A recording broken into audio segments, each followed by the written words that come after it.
ಆತ್ಮೀಯ ವಿದ್ಯಾರ್ಥಿಗಳೇ,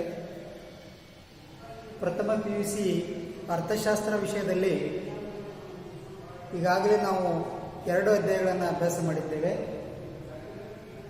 ಮೊದಲನೇ ಭಾಗದ 2ನೇ ಅಧ್ಯಾಯದಲ್ಲಿ ದತ್ತಾಂಶಗಳನ್ನು ಸಂಗ್ರಹಿಸುವಂಥ ಪ್ರಮುಖವಾದಂಥ ಮೂಲಗಳು ಯಾವುವು ಮತ್ತು ದತ್ತಾಂಶಗಳನ್ನು ಸಂಗ್ರಹಿಸುವ ವಿಧಾನಗಳು ಯಾವುವು ಹಾಗೂ ಜನಗಣತಿ ಮತ್ತು ಮಾದರಿ ಸಮೀಕ್ಷೆ ಅಂದರೆ ಏನು, ಇವೆಲ್ಲವುಗಳ ಬಗ್ಗೆ ಈಗಾಗಲೇ ನಾವು ತಿಳಿದುಕೊಂಡಿದ್ದೇವೆ.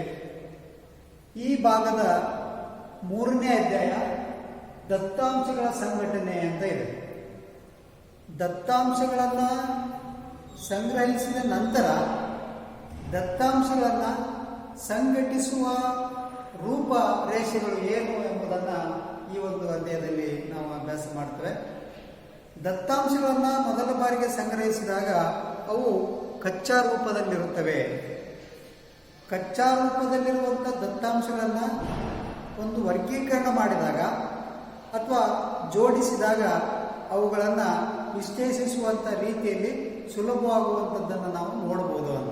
ಹಾಗಾಗಿ ವಿಶ್ಲೇಷಿಸುವ ಅಥವಾ ಹೇಳುವಂಥ ರೀತಿಯಲ್ಲಿ ಸುಲಭತೆಯನ್ನು ಅಥವಾ ಸರಳತೆಯನ್ನು ತರುವುದಕ್ಕೋಸ್ಕರ ದತ್ತಾಂಶಗಳನ್ನು ವರ್ಗೀಕರಿಸಬೇಕು ಅನ್ನುವಂಥದ್ದನ್ನು ನಾವು ಈ ಅಧ್ಯಾಯದಲ್ಲಿ ಅಭ್ಯಾಸ ಮಾಡ್ತೇವೆ. ನಿಮಗೆ ಒಂದು ಉದಾಹರಣೆ ಹೇಳ್ಬೋದು. ಈಗ ಗುಜರಿ ಅಂಗಡಿ ಅಂತ ನಿಮಗೆಲ್ಲ ಗೊತ್ತು. ಗುಜರಿ ಅಂಗಡಿಯಲ್ಲಿ ಎಲ್ಲ ಸಾಮಾನುಗಳನ್ನು ಒಟ್ಟೊಟ್ಟಿಗೆ ಆ ಒಬ್ಬ ಗುಜರಿ ಅಂಗಡಿ ಮಾಲೀಕ ಇಟ್ಕೊಂಡಿದ್ದ ಅಂತಂದ್ರೆ ಆ ಗುಜರಿ ಅಂಗಡಿಯಲ್ಲಿ ಕೊಂಡ್ಕೊಳ್ಳಿಕ್ಕೆ ಬರ್ತಕ್ಕಂಥ ಯಾವುದೇ ಒಬ್ಬ ವ್ಯಾಪಾರಿಗೆ ಅವುಗಳನ್ನು ಸುಲಭವಾಗಿ ಗುರುತಿಸ್ಲಿಕ್ಕೆ ಸಾಧ್ಯ ಆಗೋದಿಲ್ಲ. ಹಾಗಾಗಿ ಆ ಗುಜರಿ ಅಂಗಡಿ ಮಾಲೀಕ ಏನು ಮಾಡ್ತಾನೆ ಅಂತಂದ್ರೆ ಆ ವ್ಯವಹಾರಕ್ಕೆ ಸರಳವಾಗಲಿ, ಅದು ವ್ಯವಹಾರವನ್ನು ಮಾಡಲಿಕ್ಕೆ ಸುಲಭವಾಗಲಿ ಅನ್ನುವಂಥ ಉದ್ದೇಶದಿಂದ ಗುಜರಿ ಅಂಗಡಿಯಲ್ಲಿರ್ತಕ್ಕಂಥ ಎಲ್ಲ ಸಾಮಾನುಗಳನ್ನು ವರ್ಗೀಕರಣ ಮಾಡ್ತಾನೆ. ಈಗ ಪೇಪರ್ ಬೇರೆ, ಪ್ಲಾಸ್ಟಿಕ್ ಬೇರೆ, ತಗಡು ಬೇರೆ, ಕಬ್ಬಣ ಬೇರೆ, ಗಾಜಿನ ಸೀಸೆಗಳು ಬೇರೆ, ಹೀಗೆ ಬೇರೆ ಬೇರೆ ರೀತಿಯಾಗಿ ವರ್ಗೀಕರಿಸಿಟ್ಟಾಗ ಅವುಗಳನ್ನು ಕೊಂಡುಕೊಳ್ಳಿಕ್ಕೆ ಬಂದಿರತಕ್ಕಂಥ ವ್ಯಾಪಾರಿಗೆ ಸುಲಭವಾಗಿ ಅವುಗಳನ್ನು ಗುರುತಿಸುವಂಥ ಮತ್ತು ಅವುಗಳನ್ನು ಕೊಂಡುಕೊಳ್ಳುವಂಥ ಕೆಲಸಕ್ಕೆ ಅದು ಸರಳತೆಯನ್ನು ತಂದುಕೊಡುವಂಥ ಒಂದು ವ್ಯವಸ್ಥೆ ಅಂತ ಹೇಳ್ತೇವೆ. ಹಾಗಾಗಿ ಆ ರೀತಿ ವರ್ಗೀಕರಣ ಮಾಡ್ಬೋದು. ಇನ್ನೊಂದು ಉದಾಹರಣೆ ನಾವು ನಮ್ಮ ಕಾಲೇಜುಗಳಲ್ಲಿ ತೆಗೆದುಕೊಳ್ಬೋದು. ನಾವು ಲೈಬ್ರರಿ ಅಥವಾ ಗ್ರಂಥಾಲಯವನ್ನು ನೆನಪಿಸ್ಕೊಂಡ್ವಿ ಅಂತಂದ್ರೆ, ಗ್ರಂಥಾಲಯದಲ್ಲಿ ಆಯಾ ವಿಷಯಕ್ಕೆ ಸಂಬಂಧಿಸಿದಂಥ ಪುಸ್ತಕಗಳನ್ನು ಒಂದೊಂದು ರೀತಿಯಾಗಿ ವರ್ಗೀಕರಣ ಮಾಡಿದರೆ ಆ ಪುಸ್ತಕಗಳನ್ನು ತೆಗೆದುಕೊಳ್ಳುವಂಥ ವಿದ್ಯಾರ್ಥಿಗಳಿಗಾಗಲಿ ಅಥವಾ ಸಿಬ್ಬಂದಿ ವರ್ಗದವರಿಗಾಗಲಿ ಅದು ಸುಲಭವಾಗುತ್ತೆ. ಹಾಗಾಗಿ ಯಾವುದೇ ಒಂದು ವಸ್ತುವನ್ನು ಅಥವಾ ಯಾವುದೇ ಒಂದು ದತ್ತಾಂಶವನ್ನು ವರ್ಗೀಕರಿಸುವಂಥ ಅಥವಾ ಅವುಗಳನ್ನು ಸಂಘಟನೆ ಮಾಡತಕ್ಕಂಥ ಕೆಲಸ ಬಹಳ ಪ್ರಮುಖವಾಗಿರ್ತಕ್ಕಂಥದ್ದು ಅಥವಾ ಮಹತ್ವವಾಗಿರ್ತಕ್ಕಂಥದ್ದು ಅಂತ ನಾವು ಹೇಳ್ತೀವಿ. ಹಾಗಾದರೆ ದತ್ತಾಂಶಗಳ ಸಂಘಟನೆಗೆ ನಾವು ಒಂದು ವ್ಯಾಖ್ಯಾನವನ್ನು ಕೊಡೋದಾದರೆ ಅಂದರೆ ಯಾವುದಾದರೂ ಒಂದು ವಸ್ತುವನ್ನು ಅಥವಾ ದತ್ತಾಂಶವನ್ನು ಅವುಗಳಿಗೆ ಕೆಲವು ಮಾನದಂಡಗಳಿಗೆ ಅನುಗುಣವಾಗಿ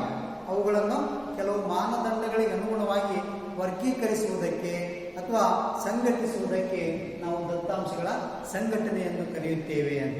ಸೊ ಹೀಗೆ ದತ್ತಾಂಶಗಳ ಸಂಘಟನೆಯನ್ನು ನಾವು ಅರ್ಥೈಸಬಹುದು. ಅದನ್ನು ಪೀಠಿಕೆ ಭಾಗದಲ್ಲಿ ನೋಡ್ಬೋದು. ಅದರಲ್ಲಿ ಮೊದಲನೇದು ಪೀಠಿಕೆ ಅಥವಾ ಇಂಟ್ರೊಡಕ್ಷನ್. ನಾನೇನು ಇಲ್ಲಿವರೆಗೆ ಹೇಳಿದ್ದಲ್ಲ ಅದನ್ನು ನಾವು ಪೀಠಿಕೆ ಭಾಗದಲ್ಲಿ ಅಥವಾ ಇಂಟ್ರೊಡಕ್ಷನ್ ಪಾರ್ಟ್ನಲ್ಲಿ ನಾವು ತಿಳ್ಕೊಂಡ್ವಿ ಅಂತ. ಇನ್ನು ಕಚ್ಚಾ ದತ್ತಾಂಶ ಅಂತ. ಹಾಗಾದ್ರೆ ದತ್ತಾಂಶವನ್ನು ಸಂಘಟಿಸಿದಾಗ ಮೊದಲಿಗೆ ಎಲ್ಲ ದತ್ತಾಂಶಗಳು ಕಚ್ಚಾ ರೂಪದಲ್ಲಿರುತ್ತವೆ ಅಂತ ನಾನು ಹೇಳಿದೆ.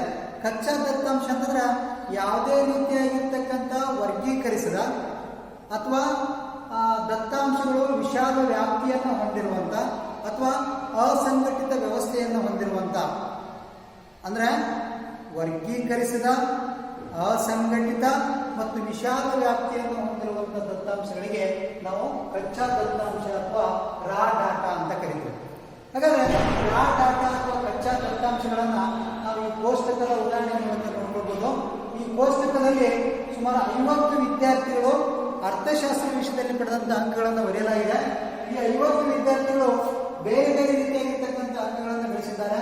ಆ 50 ವಿದ್ಯಾರ್ಥಿಗಳ ಅಂಕಗಳನ್ನು ನೋಡೋದಾದ್ರೆ ಇಲ್ಲಿ 47, 45, 10, 60, 51, 56, 66, 10, 49, 40 ಇದು ಮೊದಲನೇ ಸಾಲಿನಲ್ಲಿ. ಅದೇ ರೀತಿಯಾಗಿ 5 ಸಾಲುಗಳನ್ನು ನೋಡ್ಬೋದು.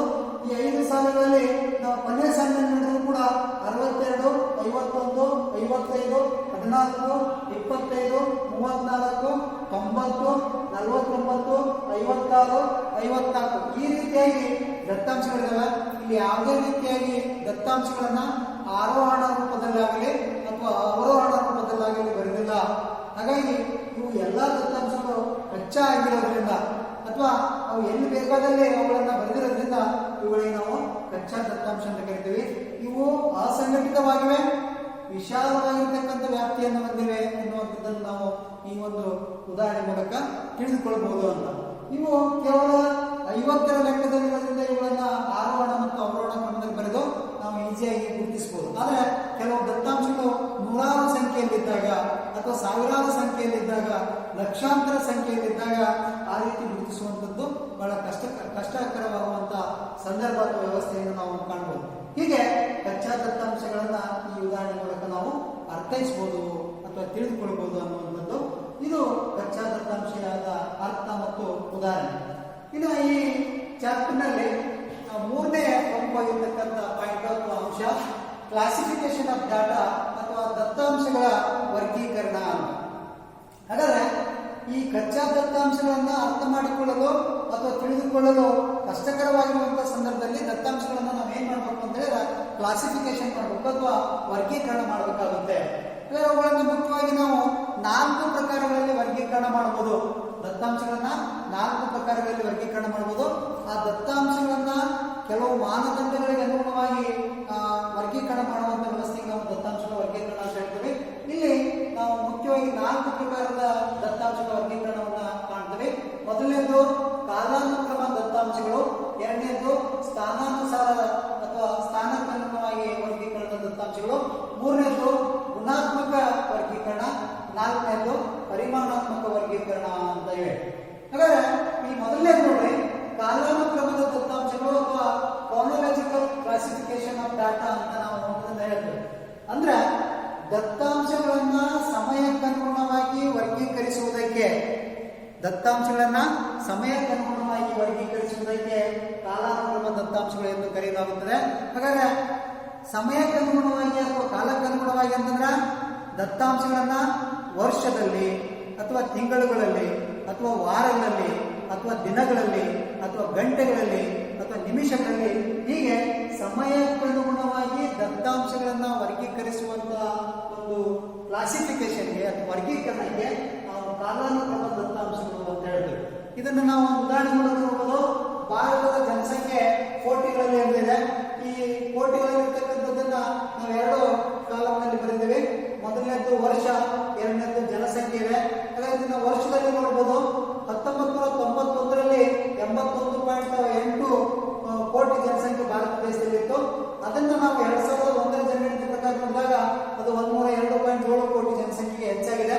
ಹಾಗೆ 2011ರ ಜನಗಣತಿಯಲ್ಲಿ ನಾವು ಜನಸಂಖ್ಯೆಯನ್ನು ನೋಡಿದಾಗ ಅದು 121.2 ಕೋಟಿಗಳಿಗೆ ಹೆಚ್ಚಳವಾಗಿರುವುದನ್ನ ನಾವು ನೋಡ್ತೇವೆ. ಹಾಗಾಗಿ ಕಾಲಾನುಕ್ರಮ ದತ್ತಾಂಶಕ್ಕೆ ಈ ಉದಾಹರಣೆಯನ್ನು ನಮ್ಗೆ ಏನ್ ಗೊತ್ತಾಗುತ್ತೆ ಅಂತಂದ್ರೆ ವರ್ಷಗಳಿಗೆ ಅಥವಾ ವರ್ಷಗಳಲ್ಲಿ ಈ ದತ್ತಾಂಶವನ್ನು ಹಂಚಿಕೆ ಮಾಡಲಾಗಿದೆ. ಹಾಗಾಗಿ ಇದನ್ನು ನಾವು ಕಾಲಾನುಕ್ರಮ ಅಥವಾ ಸಮಯಕ್ಕನುಸಾರವಾಗಿರ್ತಕ್ಕಂಥ ದತ್ತಾಂಶ ಅಂತ ಹೇಳ್ಬೋದು. ಇದು ಮೊದಲನೇ ದತ್ತಾಂಶದ ವರ್ಗೀಕರಣ. ಇನ್ನು ಎರಡನೇದು ಸ್ಥಾನಾನುಸಾರ ವರ್ಗೀಕರಣ ಅಂತ ಹೇಳ್ತಾರೆ. ಸ್ಥಾನಾನುಸಾರ ವರ್ಗೀಕರಣ ಅಂತಂದ್ರೆ ಸ್ಥಾನಗಳಿಗೆ ಅನುಗುಣವಾಗಿ ಅಥವಾ ಸ್ಥಳಗಳಿಗೆ ಅನುಗುಣವಾಗಿ ದತ್ತಾಂಶಗಳನ್ನ ವರ್ಗೀಕರಿಸುವುದಕ್ಕೆ ನಾವು ಸ್ಥಾನಾನುಸಾರ ದತ್ತಾಂಶಗಳ ವರ್ಗೀಕರಣ ಅಂತ ಹೇಳ್ತೇವೆ. ಇಲ್ಲೇ ಉದಾಹರಣೆ ದೇಶದಲ್ಲಿರ್ತಕ್ಕಂಥ ಅಂಕಿ ಸಂಖ್ಯೆಗಳನ್ನ ಹೇಳದಿರ್ಬೋದು, ಅಥವಾ ದೇಶಕ್ಕೆ ಸಂಬಂಧಿಸಿರ್ತಕ್ಕಂಥದ್ದಿರ್ಬೋದು, ರಾಜ್ಯಕ್ಕೆ ಸಂಬಂಧಿಸಿರ್ತಕ್ಕಂಥಿರ್ಬೋದು, ಅಥವಾ ಜಿಲ್ಲೆಗಳಿಗೆ ಸಂಬಂಧಿಸಿದ್ದಿರ್ಬೋದು, ತಾಲೂಕುಗಳಿಗೆ ಸಂಬಂಧಿಸಿದ್ದಿರ್ಬೋದು, ಅಥವಾ ಹಳ್ಳಿಗಳಿಗೆ ಸಂಬಂಧಿಸಿದ್ದಿರ್ಬೋದು. ಹೀಗೆ ಒಟ್ಟಾರೆಯಾಗಿ ಸ್ಥಾನಕ್ಕನುಗುಣವಾಗಿ ಅಥವಾ ಬೇರೆ ಬೇರೆ ದೇಶಗಳ ನಡುವೆ ಇರ್ತಕ್ಕಂಥ ದತ್ತಾಂಶಗಳಿರ್ಬೋದು. ಹೀಗೆ ಸ್ಥಾನಗಳಿಗೆ ಅನುಗುಣವಾಗಿ ಸ್ಥಳಗಳಿಗೆ ಅನುಗುಣವಾಗಿ ದತ್ತಾಂಶಗಳನ್ನು ವರ್ಗೀಕರಿಸುವುದಕ್ಕೆ ಸ್ಥಾನಾನುಸಾರ ದತ್ತಾಂಶಗಳ ವರ್ಗೀಕರಣ ಅಂತ ಕರೀತೀವಿ. ಇದನ್ನ ಸ್ಪಾಟಿಯಲ್ ಕ್ಲಾಸಿಫಿಕೇಶನ್ ಆಫ್ ಡಾಟಾ ಅಂತ ಕೂಡ ಹೇಳ್ಬೋದು. ಇದಕ್ಕೆ ಒಂದು ಉದಾಹರಣೆ ನೋಡ್ರಿ, ವಿವಿಧ ರಾಷ್ಟ್ರಗಳ ಗೋಧಿಯ ಇಳುವರಿ ಅಂತಿದೆ. ಅಂದ್ರೆ ರಾಷ್ಟ್ರಗಳು ಬೇರೆ ಬೇರೆ ಪ್ರದೇಶಗಳಂತ ಗೊತ್ತಾಗುತ್ತೆ ನಿಮಗೆ. ಈ ರಾಷ್ಟ್ರಗಳ ನಡುವೆ ಇರ್ತಕ್ಕಂಥದ್ದಿರ್ಬೋದು, ರಾಜ್ಯಗಳ ನಡುವೆ ಇರ್ತಕ್ಕಂಥದ್ದಿರ್ಬೋದು, ಆ ಅಂಕಿಅಂಶಗಳನ್ನು ಹೋಲಿಕೆ ಮಾಡುವಂಥದ್ದು. ಅಂದ್ರೆ ಒಟ್ಟಾರೆ ಸ್ಥಾನಾನುಸಾರವಾಗಿ ಅಥವಾ ಸ್ಥಳಕ್ಕನುಸಾರವಾಗಿ ಅಂಕಿಅಂಶಗಳು ಅಥವಾ ದತ್ತಾಂಶಗಳು ಹಂಚಿಕೆಯಾಗಿರುತ್ತವೆ ಅನ್ನುವಂಥದ್ದನ್ನ ನಾವು ಈ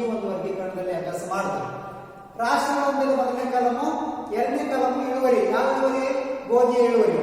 ರಾಷ್ಟ್ರಗಳು ಅಮೆರಿಕ, ಚೀನಾ ಮತ್ತು ಭಾರತ ಇದೆ. ಹಾಗಾದ್ರೆ ಅಮೆರಿಕದಲ್ಲಿ ಗೋಧಿ ಇಳುವರಿ ಎಷ್ಟು ಕೆಜಿ ಇದೆ 1 ಎಕರೆಗೆ ಅಂತಂದ್ರೆ 1925 ಕೆಜಿ ಪರ್ ಏಕರ್ ಅಥವಾ 1 ಎಕರೆಗೆ ಇರ್ತಕ್ಕಂಥ ಗೋಧಿ ಇಳುವರಿ ಇದೆ. ನಂತರ ಚೀನಾದಲ್ಲಿ 893 ಕೆಜಿ ಗೋಧಿ ಇಳುವರಿ ಇದೆ.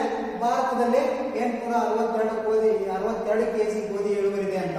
ಹಾಗಾದ್ರೆ ಬೇರೆ ಬೇರೆ ದೇಶಗಳಲ್ಲಿ ಗೋಧಿಯ ಇಳುವರಿಯ ಪ್ರಮಾಣ ಹೆಚ್ಚು ಕಡಿಮೆ ಆಗಿರ್ತಕ್ಕಂಥದ್ದು ಭಾರತ ದೇಶದಲ್ಲಿ ಅತ್ಯಂತ ಕಡಿಮೆ ಇದೆ, ಚೀನಾದಲ್ಲಿ ಸ್ವಲ್ಪ ಹೆಚ್ಚಾಗಿದೆ, ಅಮೆರಿಕದಲ್ಲಿ ಅತ್ಯಂತ ಹೆಚ್ಚಾಗಿರ್ತಕ್ಕಂಥ ಗೋಧಿ ಇಳುವರಿಯನ್ನು ನಾವು ಇಲ್ಲಿ ನೋಡ್ತೇವೆ. ಅಂದ್ರೆ ಈ ಇಳುವರಿ ಅಥವಾ ಈ ಒಂದು ಸ್ಥಾನಾನುಸಾರ ವರ್ಗೀಕರಣದ ವ್ಯವಸ್ಥೆಯಲ್ಲಿ ನಾವು ನೋಡೋದಾದ್ರೆ ಸ್ಥಳಗಳಿಗೆ ಅಥವಾ ಸ್ಥಾನಗಳಿಗೆ ಹೋಲಿಕೆ ಮಾಡಿದಾಗ ದತ್ತಾಂಶಗಳು ಬೇರೆ ಬೇರೆ ಬೇರೆ ಬೇರೆ ಆಗಿರುತ್ತವೆ ಅನ್ನುವಂಥದ್ದನ್ನು ನಾವು ಈ ಒಂದು ವರ್ಗೀಕರಣ ಮೂಲಕ ಅರ್ಥ ಮಾಡ್ಕೊಳ್ಬಹುದು.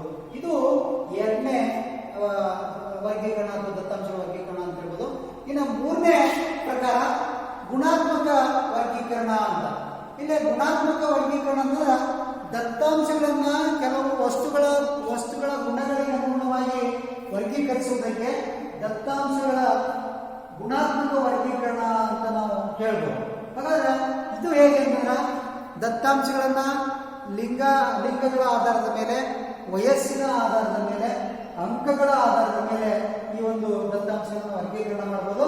ಸೊ ಈ ಒಂದು ದತ್ತಾಂಶಗಳಲ್ಲಿ ನಾವು ಲಿಂಗಗಳ ಆಧಾರದ ಮೇಲೆ ಇರತಕ್ಕಂಥ ಒಂದು ಉದಾಹರಣೆಯನ್ನು ತೆಗೆದುಕೊಳ್ತಾ ಇದ್ದೇವೆ. ಇಲ್ಲಿ 2011 ಜನಗಣತಿಯಲ್ಲಿ ಭಾರತದ ಜನಸಂಖ್ಯೆ ಕೋಟಿಗಳಲ್ಲಿ ಅಂತ ಇದೆ. ಹಾಗಾದ್ರೆ 2011 ಜನಗಣತಿ ಪ್ರಕಾರ ನಾವು ಲಿಂಗಾನುಪಾತವನ್ನು ನೋಡೋದಾದ್ರೆ ಭಾರತ ದೇಶದಲ್ಲಿ ಪುರುಷರ ಸಂಖ್ಯೆ ಎಷ್ಟು, ಸ್ತ್ರೀಯರ ಸಂಖ್ಯೆ ಎಷ್ಟು ಅನ್ನೋದನ್ನ ಇಲ್ಲಿ ಉದಾಹರಣೆ ಮೂಲಕ ನೋಡಬಹುದು. ಪುರುಷರ ಸಂಖ್ಯೆ 62.37 ಕೋಟಿ ಇದೆ. ಹಾಗೆ ಸ್ತ್ರೀಯರು 58.65 ಕೋಟಿ ಎಷ್ಟಿದ್ದಾರೆ. ಹಾಗಾದ್ರೆ ಒಟ್ಟು ಜನಸಂಖ್ಯೆ 2011 ಎಷ್ಟಿದೆ ಅಂತಂದ್ರೆ 121.02 ಕೋಟಿ ಎಷ್ಟಿದೆ. ಈ ಎರಡನ್ನ ಕೂಡಿಸಿದಾಗ ಅಂದ್ರೆ ಪುರುಷರ ಮತ್ತು ಸ್ತ್ರೀಯರ ಸಂಖ್ಯೆಯನ್ನು ಕೂಡಿಸಿದಾಗ ನಮಗೆ ಆ ಒಂದು ಜನಸಂಖ್ಯೆಯ ಅಥವಾ ಆ ಒಂದು ವರ್ಷದ ಜನಗಣತಿ ಪ್ರಕಾರ ಇರುವಂತ ಜನಸಂಖ್ಯೆಯ ಗಾತ್ರ 121.2 ಕೋಟಿಯಷ್ಟು ಅನ್ನುವಂಥದ್ದನ್ನ ನಾವಿಲ್ಲಿ ತಿಳಿದುಕೊಳ್ಬಹುದು. ಹೀಗೆ ಲಿಂಗಗಳ ಆಧಾರದ ಮೇಲೆ, ವಯಸ್ಸಿನ ಆಧಾರದ ಮೇಲೆ ಕೆಲವು ಅಂಕಿಅಂಶಗಳನ್ನು ನಾವು ವರ್ಗೀಕರಣ ಮಾಡಬಹುದು. ಅದನ್ನು ನಾವು ಗುಣಾತ್ಮಕ ವರ್ಗೀಕರಣ ಅಂತ ಹೇಳ್ಬೋದು ಅಥವಾ ಕ್ವಾಲಿಟೇಟಿವ್ ಕ್ಲಾಸಿಫಿಕೇಶನ್ ಅಂತ ಕೂಡ ಇದನ್ನ ಕರೀಬಹುದು. ಇದು ಮೂರನೇ ದತ್ತಾಂಶ ವರ್ಗೀಕರಣದ ಪ್ರಕಾರ. ಇನ್ನ ಕೊನೆಯದು ಅಥವಾ ನಾಲ್ಕನೇದು ಪರಿಮಾಣಾತ್ಮಕ ವರ್ಗೀಕರಣ ಅಂತ ಇದೆ, ಕ್ವಾಂಟಿಟೇಟಿವ್ ಕ್ಲಾಸಿಫಿಕೇಶನ್ ಆಫ್ ಡಾಟಾ ಅಂತ. ಹಾಗಾದ್ರೆ ಇಲ್ಲಿ ಕ್ವಾಂಟಿಟೇಟಿವ್ ಅಂತಂದ್ರೆ ಪ್ರಮಾಣವನ್ನು ತೋರಿಸುವಂತ ದತ್ತಾಂಶಗಳಿಗೆ ಕ್ವಾಂಟಿಟೇಟಿವ್ ಅಥವಾ ಪರಿಮಾಣಾತ್ಮಕ ವರ್ಗೀಕರಣ ಅಂತ ಕರಿತೇವೆ. ಕೆಲವು ತೂಕ, ಅಂಕಗಳು, ಹಾಗೆ ಕೆಲವು ಪ್ರಮಾಣವನ್ನ ತೋರಿಸುವಂತ ಕೆಲವು ವರ್ಗೀಕರಣಗಳ ಅಂಕಿಅಂಶಗಳನ್ನು ನಾವು ಈ ಒಂದು ಪ್ರಕಾರದಲ್ಲಿ ಅಭ್ಯಾಸ ಮಾಡ್ತೇವೆ. ಹಾಗಾಗಿ ಇಲ್ಲಿ 50 ಕಾರ್ಮಿಕರ ಆದಾಯದ ವಿವರವನ್ನ ಅಭ್ಯಾಸ ಮಾಡಲಾಗಿದೆ ಅಂತ. ಎಷ್ಟು? 50 ಕಾರ್ಮಿಕರ ಆದಾಯದ ವಿವರವನ್ನು ಏನು ಮಾಡ್ಬೋದು. ಹಾಗಾದ್ರೆ 50 ಕಾರ್ಮಿಕರ ನಾನು ಮೊದಲೇ ನಿಮಗೆ ಆದಾಯ, ತೂಕ, ಹೀಗೆ ಹಲವಾರು ಪ್ರಮಾಣವನ್ನ ಹೇಳುವಂತ ವರ್ಗೀಕರಣದ ದತ್ತಾಂಶಗಳು. ಈ ಉದಾಹರಣೆಯಲ್ಲಿ 50 ಕಾರ್ಮಿಕರ ಆದಾಯದ ವಿವರವನ್ನು ನೋಡೋಣ. ಆದಾಯ 1,000ರಿಂದ 1500 ಇರ್ತಕ್ಕಂಥ ಉದ್ಯೋಗಿಗಳ ಸಂಖ್ಯೆ ಎಷ್ಟು ಅಂದ್ರೆ 28. 1500ರಿಂದ 2,000 ಆದಾಯ ಇರುವಂತಹ ಉದ್ಯೋಗಿಗಳ ಸಂಖ್ಯೆ 12. 2,000ರಿಂದ 2,500 ಆದಾಯ ಇರತಕ್ಕಂಥ ಉದ್ಯೋಗಿಗಳ ಸಂಖ್ಯೆ 10. ಹಾಗಾದ್ರೆ ಇವರೆಲ್ಲರನ್ನ ಕೂಡಿಸಿದ್ರೆ ನಮ್ಗೆ ಎಷ್ಟಾಗಬೇಕು ಅಂತಂದ್ರೆ 50 ಕಾರ್ಮಿಕರಾಗಬೇಕು. ಸೊ 28, 12, 40 ಪ್ಲಸ್ 10, 50, ಒಟ್ಟು 50 ಕಾರ್ಮಿಕರ ಆದಾಯದ ವಿವರವನ್ನ ಈ ಒಂದು ಕೋಷ್ಟಕ ಒಳಗೊಂಡಿದೆ. ಆದಾಯ ಪ್ರಮಾಣವನ್ನು ಸೂಚಿಸುವಂತದ್ದಾಗಿರೋದ್ರಿಂದ ಇದನ್ನ ನಾವು ಪರಿಮಾಣಾತ್ಮಕ ವರ್ಗೀಕರಣದ ದತ್ತಾಂಶಗಳು ಅಂತ ನಾವು ಅಭ್ಯಾಸ ಮಾಡಬಹುದು. ಸೊ ಇವಿಷ್ಟು ದತ್ತಾಂಶಗಳ ವರ್ಗೀಕರಣದಲ್ಲಿ ಇರುವಂತ ಪ್ರಕಾರಗಳು ಅಂತ ಇದನ್ನ ನಾವು ಅರ್ಥ ಮಾಡ್ಕೊಳ್ಬಹುದು. ಇನ್ನು ಮುಂದಿನ ತರಗತಿಯಲ್ಲಿ ಮುಂದಿನ ಅಂಶವನ್ನ ಅಭ್ಯಾಸ ಮಾಡೋಣ. Thank you.